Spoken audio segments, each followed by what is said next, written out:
We've talked all week about how momentous of an occasion Kevin Durant to the Phoenix Suns is going to be. Today on Locked On Suns, we talk about the ways KD will actually change this Suns team, how he will make them better on the court in specifics. Let's go.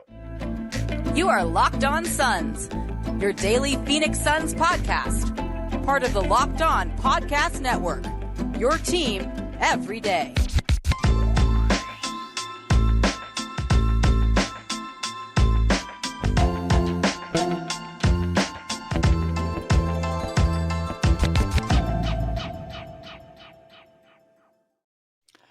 We are back. This is Locked On Phoenix Suns. We are part of the Locked On Podcast Network. I'm your host, Brendon Kleen, a credentialed media member covering the Suns for the past 6 seasons, a writer at Suns.com, and the host of the Just Basketball Show wherever you get podcasts. Thank you so much for making Locked On Suns your first listen here on this Tuesday. Happy Valentine's Day. Happy Suns Basketball Day. We have actually a big matchup against the Kings tonight here in the Valley as well. You can follow along at Locked On PHX Suns on Twitter. But most importantly, I know there are a ton of you who are joining us for the first time, Brooklyn, Oklahoma, maybe the Bay, or maybe you just really love Kevin Durant, or you're a Suns fan coming out of hibernation. Wherever you're coming from, please hit subscribe or follow wherever you're finding this show. We're on all podcast platforms, including YouTube, in your feed Monday through Friday. So do not forget to hit that button and come along for the ride. Today, we are talking all things X's and O's. How do the Suns actually incorporate Kevin Durant, and how much does he really make them better in specifics? Joining us to do that, Jackson Frank. He's a writer at Dime Magazine. He also is a writer at Suns.com alongside me. So very intimately knowledgeable about this Suns team for a very long time. Jackson has been on the show many times before, although not in a while. So we'll break that down and all that in just a second. Today's show, guys, brought to you by the FanDuel Sportsbook, the official sportsbook of the Locked On Podcast Network. Make every moment more by visiting FanDuel.com/LockedOn today to get started. All right, Jackson. So we've talked a lot about the offense. I did a little bit yesterday, at least, and I think that's what most fans kind of get hyped about when they see KD. That's what he's known for. The real word I kept coming back to was interchangeability. It'd just be very easy to imagine KD in any really of the spots in Monty Williams' offense. The screener, the guy coming off the screen, the guy with the ball, the guy handing off the ball in a dribble handoff, the guy rolling to the basket, the guy popping. Like, you could imagine him anywhere. That's what makes him special. What jumps out to you? What are you going to be watching for first when he takes the court in a couple weeks? Yeah, I think that word of interchangeability is a good one. I think, you look at the two guys they lost, that were, in the rotation, still playing in Mikal and Cam. I think Katie's going to be able to fill a lot of those roles. Cam is often an off movement shooter. Obviously, I wouldn't say Katie is as good, firing on the move, but he's still a very good spot up threat. Has more off the dribble game, attacking closeouts than Cam, even though Cam's, made strides in his career there. Mikal, you saw kind of the increased on-ball usage, the increased touches, a lot of the stuff out of the elbow sets. I think that's areas KD is going to thrive. It's where he's thrived, in both Golden State and Brooklyn. And then Booker, they run a lot of those Chicago actions, those delay sets with Ayton or whoever the big man is, as a trigger man, handing stuff off. And KD has a ton of familiarity there, especially this year in those types of sets. So those three kind of wing spots that gave you a lot of the scoring juice this year, with Booker, Mikal, and Cam. I think, obviously when Cam played, of course, are all areas that I think KD is really comfortable in. And then, as you mentioned, you can do some rolling. He's played a little bit of small ball five at times this year, when the Nets have been undermanned or whatever it is. So given, it feels like that backup five spot this year has been a bit of a carousel for the Suns in terms of kind of who they want on a night-to-night basis. It wouldn't be a surprise, especially in the playoffs, if that's a role that KD is playing behind Ayton. And especially if Ayton's able to keep playing the way he has the last week or two, that would give you some really good, I don't think Katie's going to play 10 minutes a night at small ball five, but you're basically going to be getting, in a playoffs, maybe 44 minutes of really, really high level play at the center position. And obviously you're going to get as much as it's going to be high level wherever Katie plays. So yeah, I think interchangeability is a big thing. And, the Suns like to deploy off-ball scorer. They do a really good job of featuring off-ball scorers. You look at Mikal, you look at Cam, Booker, how they've all thrived under Monty's system, and KD is really, really good at that broad skill as well, while also being able to initiate pick and rolls a little bit and give you more scoring boost than someone like CP can, especially at this stage of his career, even if CP remains, quite a useful pick and roll setup guy. I think that covers the offense. I really just want to see it. I'm sure there's going to be some wrinkles that we're not expecting. There's just going to be, layers that they're able to add. I think, one of the maybe obvious things, but you kind of can't overlook at the same time to me with the offense is like you're bringing on somebody who, in addition to being so versatile, is also just like an incredibly smart basketball player, right? So you could easily imagine whatever the Suns had built into their sets with the skill sets of the players they had previously.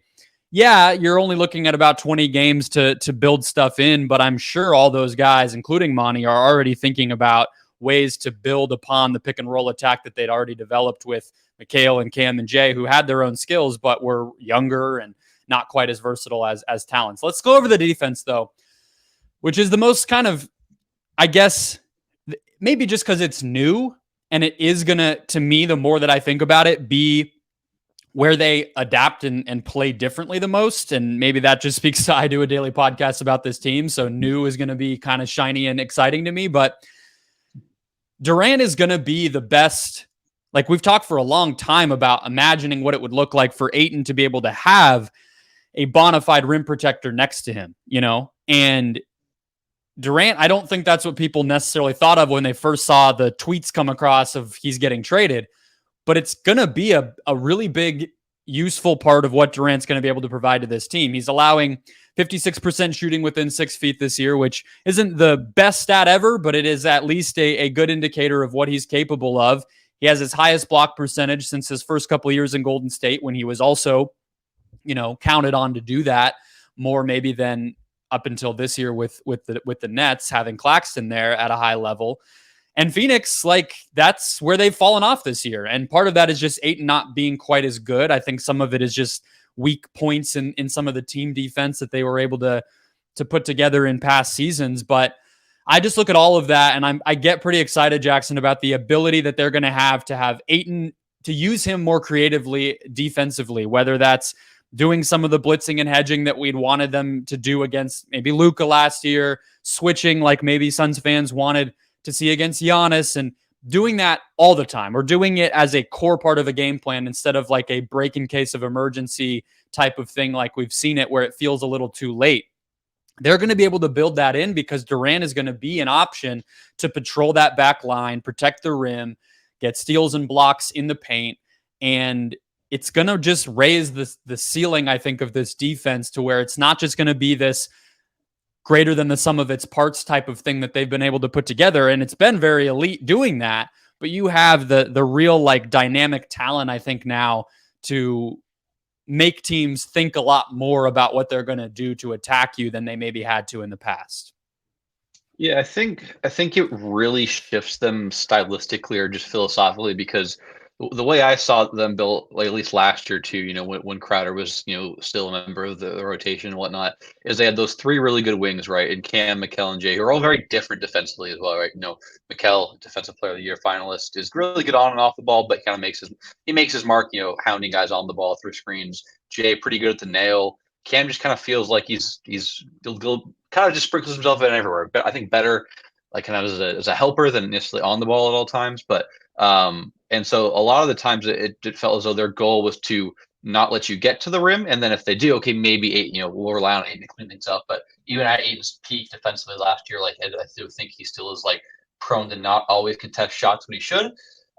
Whereas now I think when you lose Mikal and Jay and Cam, you go to a defense where you're probably going to be both because of how the roster looks now and because of you're going to be a little more comfortable and just having to let shots come to the rim because you don't have the same level of point of attack defense. I think Durant is very good there, but it's not the same as Mikal. I don't think he navigates screens as well. He's better, I think, in ISO necessarily than a pick and roll. But to mention, he's really been really tremendous this year defensively around the rim.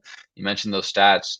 Just his motor too has been incredible on that side of the ball. So it shifts to kind of where, like you mentioned, remember last year, Luka was so good at getting Ayton or whoever it was on switches and then driving past him. And whether it was because Ayton was struggling or Luka is impossible to stop with his, change of direction, change of pace.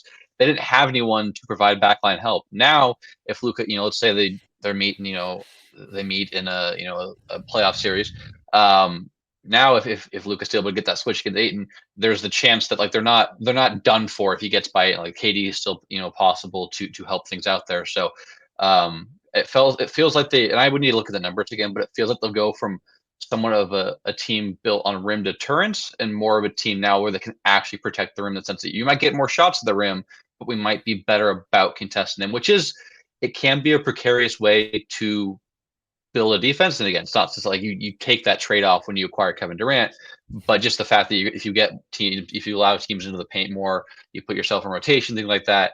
It can be tougher, but they are just way better equipped to handle that if offenses do get them, or they do generate a lot of shots in the paint or at the rim. I think you hit on a lot of what I had written here myself. I think it's really what you're speaking to, what I'm speaking to, I feel like is just, for Suns fans who have watched this team for a long time and maybe aren't those Brooklynites who are now watching this video, it's going to be people maybe just needing to really reorient how they think about this defense, right? It's going to look different. And I think that's kind of the more that I think about it, not to minimize what they lose with Bridges, but this isn't a case of them trying to fill a direct hole that Bridges is leaving. And I think there's a bunch of trickle downs of that, right? Like, I think it's kind of a little bit like the way I put it in my notes was like risk. You're embracing risk a little bit more defensively because you're allowing theoretically higher percentage shots, but it's also a little bit more built for the playoffs in its own way because you're acknowledging that some of that stuff is innately going to happen. And again, I just come back to, you're going to have more answers defensively than you did before. The Suns, just as much as it might have felt like it was on the coaching staff and whatever, and I know there's some nits you can always pick in playoff series, but the thing I come back to with Giannis or Luka or whatever is it's like the Suns they just weren't going to be able to stop those guys in a lot of ways. They just didn't have the capacity to do it, and their best hope was going to be outscoring them. Maybe that's always going to be your best hope, but I just think that's kind of, you even think like, maybe they don't have to foul as much. The frustration Suns fans had so much with the way Giannis was able to get to the free throw line, and he does that against a lot of people, but it was especially excessive in those finals games. Maybe Ayton doesn't feel like his only hope is I need to foul because otherwise he's going to get a dunk. You just start to really build out from there what will change, and I think it's going to be another thing where we have to kind of watch and see what risks they are willing to take, how much change they can build in over the course of 20 games. There's going to be a lot there, but I just think the bottom line is Suns fans should be less thinking who fills Bridges' hole and how do they get back to what they were doing, and more how do they evolve using what makes Kevin Durant special. But with that all said, we're kind of talking around a lot of the other components because this is not just a Kevin Durant and DeAndre Ayton team. Obviously, it's not just a Booker and Durant team, as we talked about so much with offense. Their rotation is going to have to be reshaped in a lot of ways. And I want to talk about who the fifth starter is, who the fifth closer is, what kinds of guys we think maybe become more relevant with a Durant-centered version of this team. Small ball, a lot of different stuff to get through. We'll talk about that all in just a second. First, today's show, guys, brought to you by the FanDuel Sportsbook. The midway point of the NBA season is here, and now is the perfect time to download FanDuel, America's #1 sportsbook. New customers get a no-sweat first bet up to $1,000. That's bonus bets back in your account if your first bet doesn't win. Just download the FanDuel Sportsbook app. It's safe, secure, and super easy to use. Then you can bet on everything from the money line to point scores to threes drained.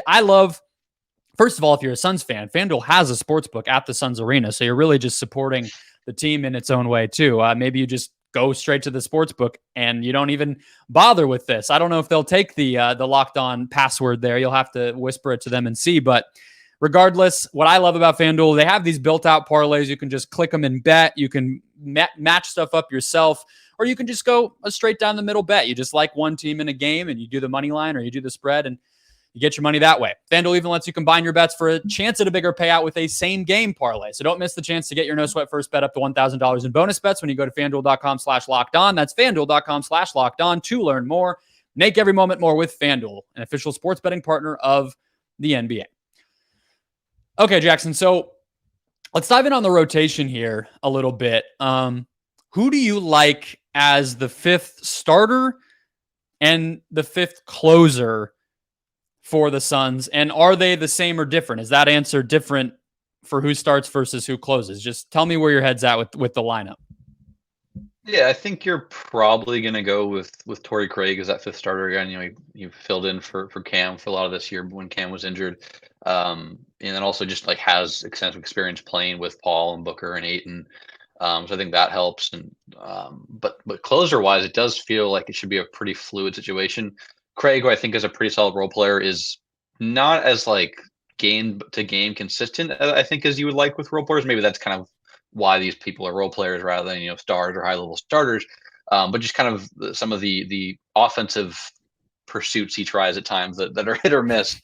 And he's very Jay Crowder like in his own way, actually. Yeah, there's a lot of confidence in their kind of ability to create off the dribble and whatnot. But then you've got kind of a lot of different options. TJ Warren's looked pretty solid this year. In the times he's been able to play for the Nets. Damian Lee, I feel like, has been pretty interesting with his high level shooting and the way he's been able to do some stuff off the dribble. I know you don't really need that at this point if you're the Suns. Like you're not really worrying that much about Damian Lee's off the dribble game, but the floor spacing is quite nice and clearly at a much higher level than Torrey Craig's is, I think, just in terms of how defenses respect him. But like if you want to get really big, like maybe Darius Bazley is someone who works his way into the rotation, right? He's been an erratic player with the Thunder, but clearly has some defensive intrigue. Moves pretty well. I think his awareness has gotten better as a help side guy. So maybe you just go a gigantic front court.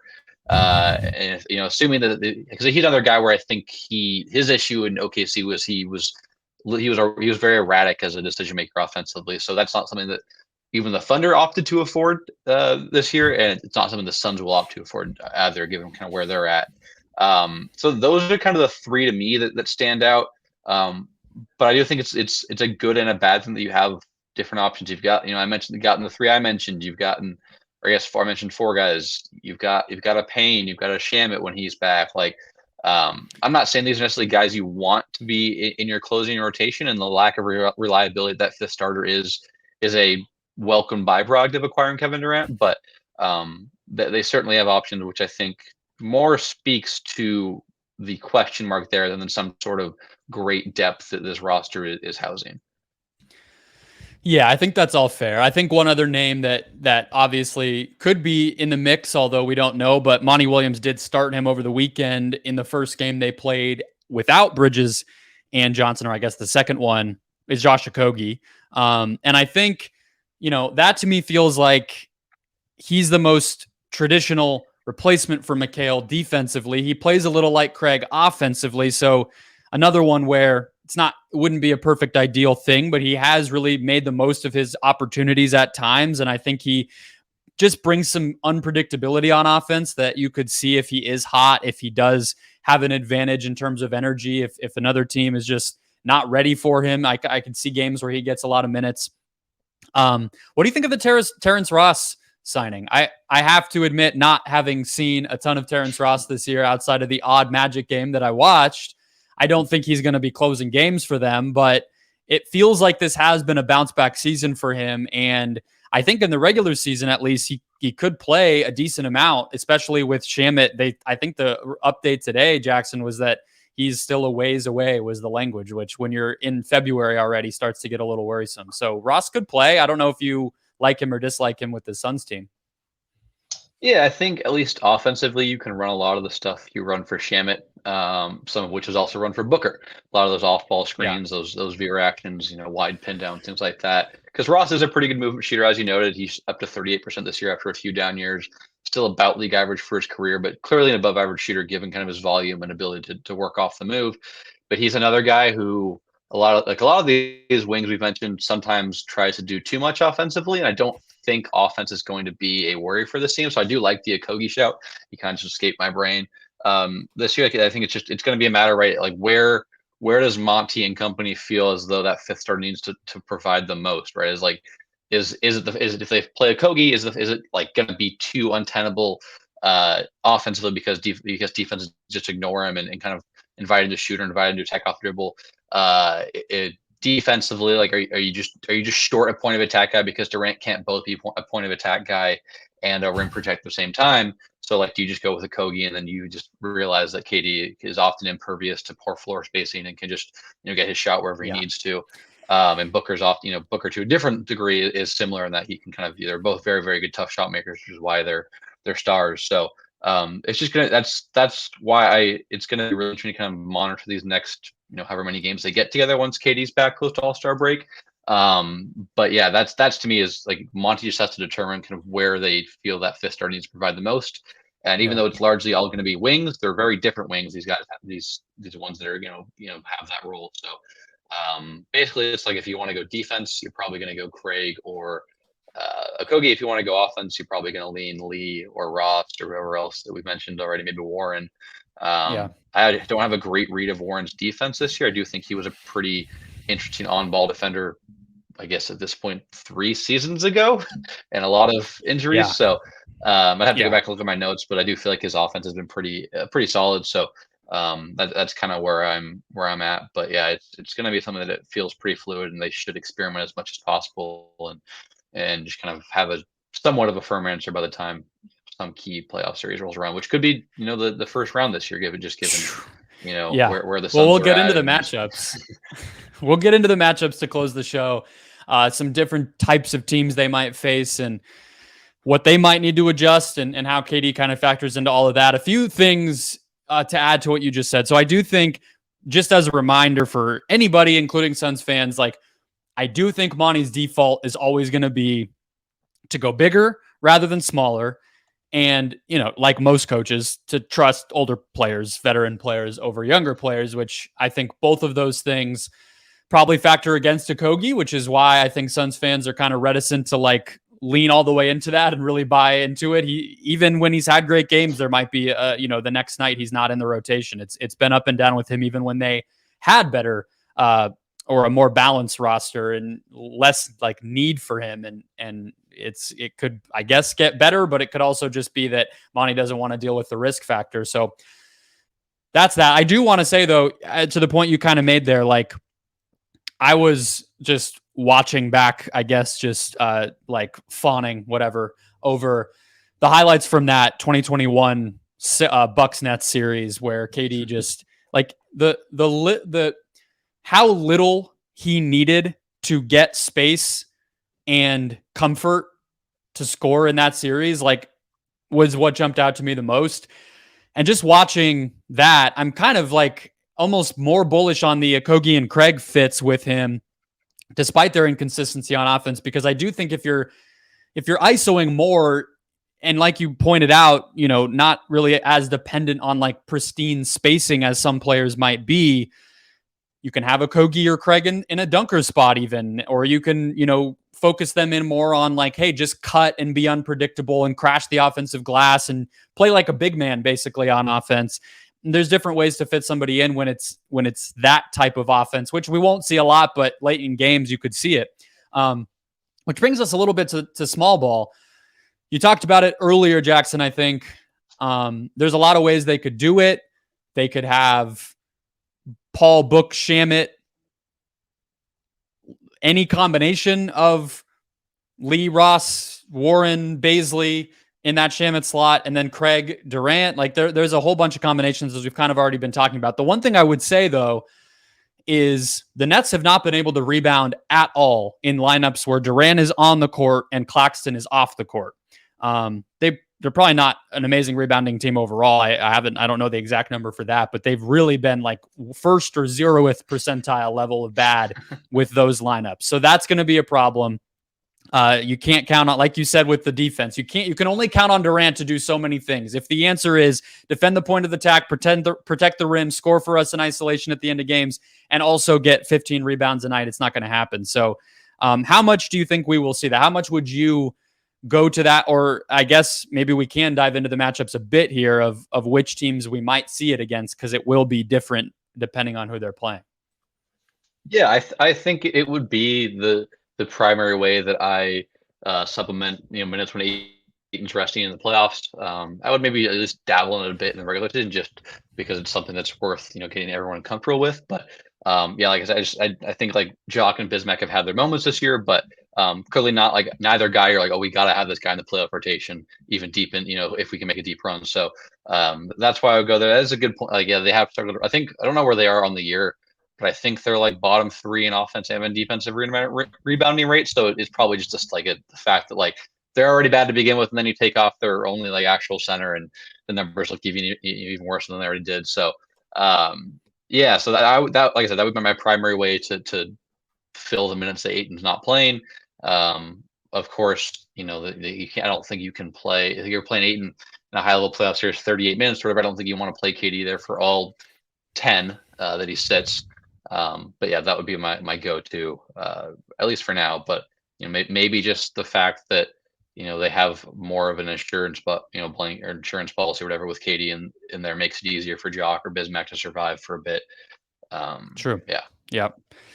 Yeah, I mean, again, watching the best Nets moments, that Bucks series, and I know they were good in the series prior too, but most of the lineups, especially that second series when Kyrie was out and Harden was, really just like a ball mover, they were closing with, one shooter, Harden, KD, and then usually it was Bruce Brown and Jeff Green, you know what I mean? And a lot of those games were pretty high scoring. It wasn't exactly like a defensive thing, but again, like we've talked about with a lot of things, the luxury of having Durant is the margins just get wider for you. You can play riskier. You can have lineups that aren't perfect. You can put people in the rotation that maybe other teams wouldn't be able to afford to have because you have Durant on your team. And this is all like, we're kind of probably focusing too much on Durant because again, he's the addition. We know but like having Devin Booker is not so bad either, right? So I do think you can make some less than ideal things work because of him. And I agree to your point. You've reiterated a lot. I will as well, Jackson. Like they should be trying stuff in the regular season. I don't think they're going to get too high in the standings. So I wouldn't be focused on like, let's really make sure we get to the 2 seed and like surpass the Grizzlies or anything. Like see what happens, try to get home court at least in the first round, but really focus on, getting ready because you just don't have a lot of time to do it. But with the standings said, we know the Nuggets are going to be a very favorable matchup for the Suns. That's been out there a lot. But how about some of these other teams? The Grizzlies, who I just said, the Warriors, the Clippers, the Mavs, who obviously were the kryptonite last year. We'll dive into some of that, who the Suns maybe will play differently, who they should maybe be worried about, all of that and more. After one more quick break. First, today's show, guys, brought to you by LinkedIn Jobs. As a small business owner or hiring manager, success in 2023 depends on the team members that you surround yourself with, which is why you have to check out LinkedIn Jobs. With LinkedIn Jobs, you can hire qualified candidates more efficiently by matching open roles with people who have the skills, values, and experiences to help you achieve those goals. LinkedIn Jobs helps you quickly attract qualified candidates to your open jobs with their targeting tools. They go beyond just the normal resume data. They use insights from your job posts, your company, as well as their nearly 1 billion member profiles to put your posts in front of the most qualified people.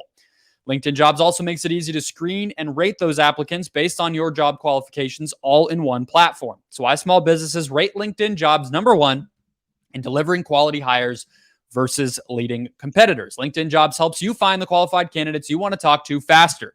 So post your job for free at linkedin.com/LockedOnNBA. That's linkedin.com/LockedOnNBA to post your job for free. Terms and conditions apply.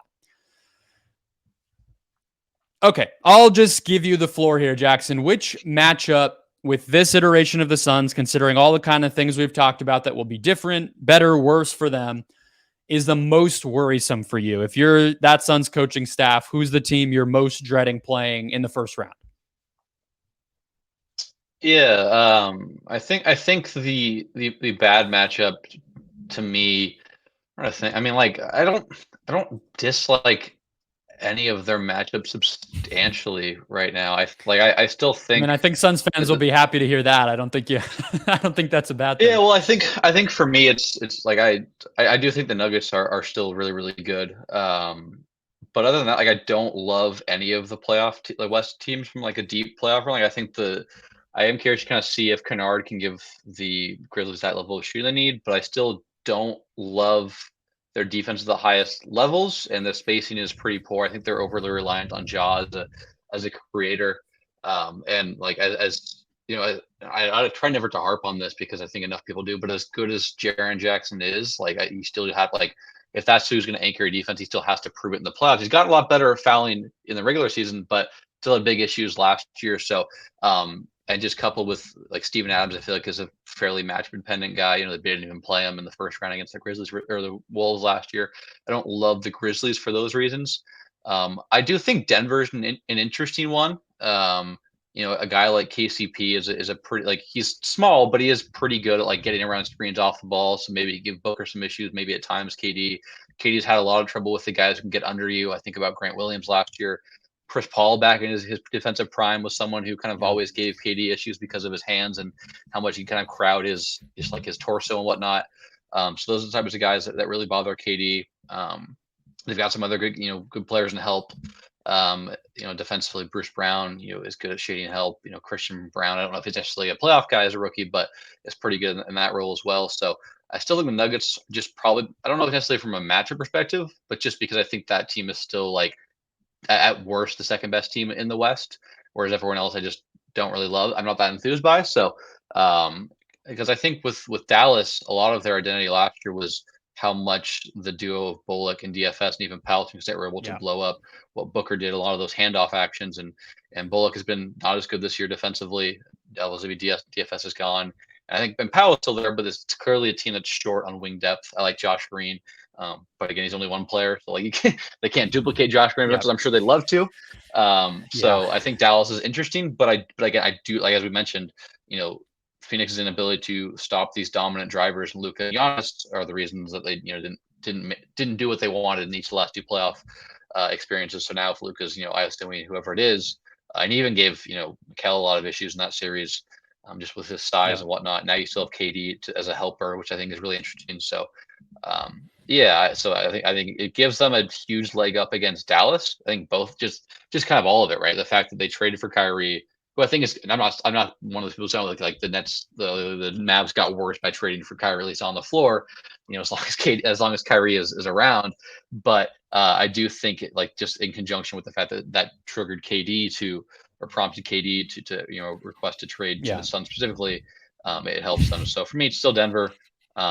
I am kind of curious to see what sort of lineups Denver puts out, because if we're talking about, KD being this guy who's impervious to spacing issues, Jokic is kind of the same way in a lot of senses, right? His offensive brilliance allows you to put a lot of defensively inclined guys out there. So their defense is still pretty mediocre on the year, but it's been pretty dang solid the last 30 or so games. I don't know if that translates to, stopping what should be a potent offense like the Suns, but yeah, I still think Denver is really, really good. And, I still have to see what the Suns look like, but that would be the toughest matchup for me, but more from just a quality of team rather than like what they do is going to be completely, impossible for the Suns to defend or to, score against.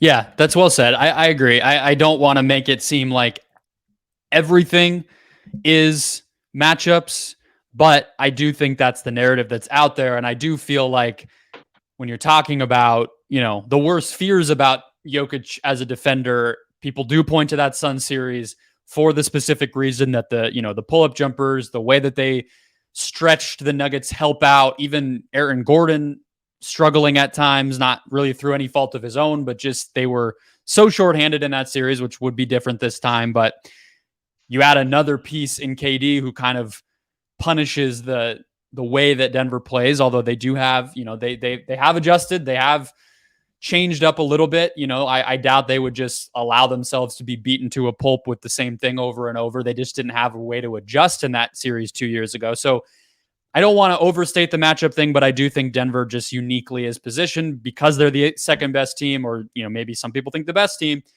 They're going to kind of be compared. Back to Memphis. I do think they're, just accounting for Ja, although I hear you on the fact that, over the course of 7 games, I probably just take the Suns being able to score on Memphis over the Grizzlies being able to score on the Suns in the grand scheme of things. But, they're going to miss Bridges in that matchup, I think. And, the idea of trying to contain Ja, maybe you just concede that he's going to get downhill, but then you're talking about, does Ayton get into foul trouble? I do think that the Grizzlies have some players who could match up with what the Suns have offensively. They just have more wing defenders than most teams, so you could see that at least posing a threat. But I agree with you. I can't imagine them surprising us offensively and being able to score enough to where they're going to really change my opinion. So I don't think I would pick the Grizzlies by any means, but that would be one where the Suns would at least have to make some adjustments that maybe some other matchups they don't even really have to worry much about, and the series is more played on their terms. Two we didn't talk about. So the Warriors or the Clippers. Do either of those teams feel, I guess, different in how they might match up with the Suns now, or interesting? I think the number one thing that I've kind of already talked about with Golden State is just they had gotten so comfortable with Draymond guarding Chris Paul and just, we're going to switch when Ayton sets a screen, and it was just so formulaic. And so I would be fascinated to see those teams just play and how kind of the dominoes fall. But which of those two interests you? Because those are kind of the only other two real contenders in the West we haven't hit on. Yeah, I do want to give a shout out to the Kings too. Obviously, they're the 3 seed. I don't want anyone getting mad at you. So I'm a little lower on them from a playoff perspective, just because of some of my defensive concerns and kind of they rely a lot on early offense, which I think can dry up in the playoffs. But anyhow, yeah, I think that's a big thing. The point about what the Warriors did so well against both the Lakers and the Suns is they just would have Draymond Green and Kevon Looney, and they would switch that action or do whatever they had to do, and they would just combat, whether it's LeBron AD pick and roll or the CP8 and pick and roll. And so now you're way less reliant on that, right? That was part of the issue is they were so reliant on Chris Paul in his kind of pick and roll creation, the ripple effects of that. Now you there's a reality where you're okay to bench Chris Paul because you don't need his passing and you don't feel like you want to weather his, defensive struggles in space. So I think that's a big thing. The Clippers, I want to see where they're at, with some of these moves they made, but I'm still not particularly enthusiastic about them. I think the defense is good, but not great.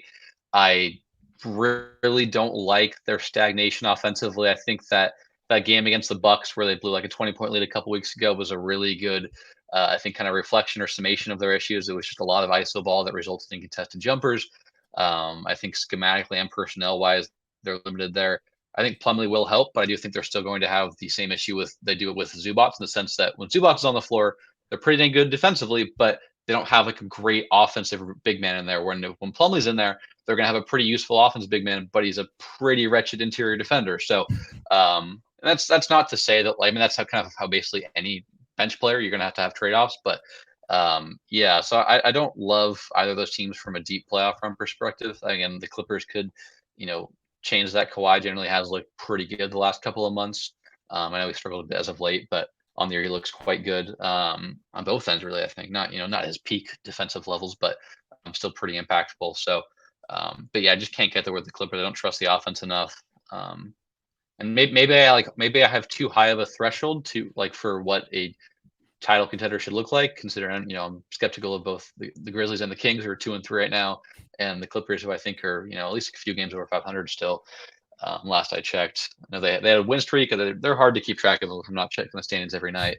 But yeah, I don't get there with them. And like I said, with the Kings, I think they're good, but they've also, and this isn't their fault, but they've stayed healthy, and I don't trust the offense. I don't think it's going to be an elite offense in the playoffs, just because of that reliance on transition and pace, which are things that the more you get disciplined, which you're not disciplined in the regular season as you are in the postseason, I think that'll hurt them a little bit on top of the defensive limitations of that roster.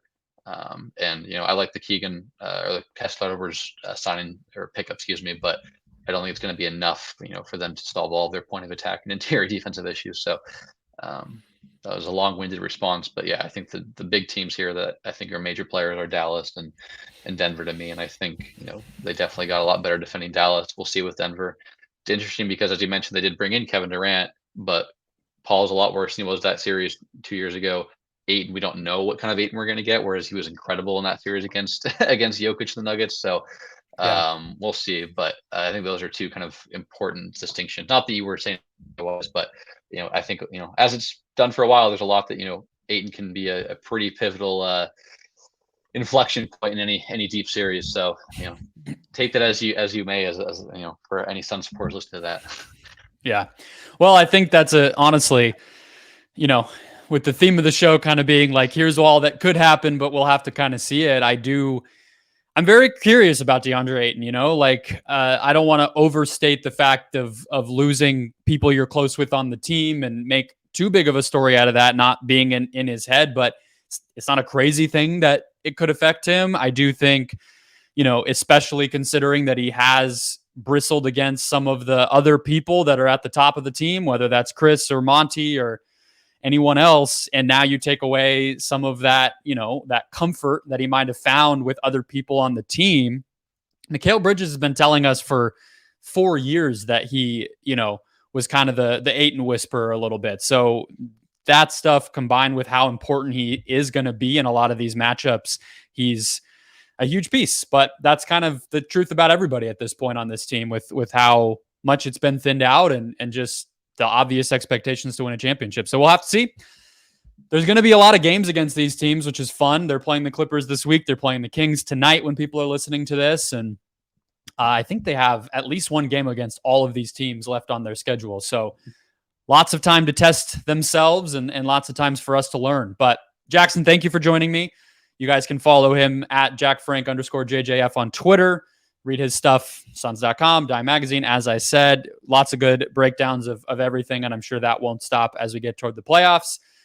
In the meantime, thank you guys for making Locked On Suns your first listen here on this Tuesday. We'll be back post-game against the Kings, and tomorrow, and the next day, and the next day. So hit subscribe or hit follow wherever you're finding the show, all podcast platforms, including YouTube. And now, go make Locked On NBA your second listen to get caught up on everything else going on around the league. Yes, there are 29 other teams. Catch up with them wherever you get podcasts as well. And I'll talk to you all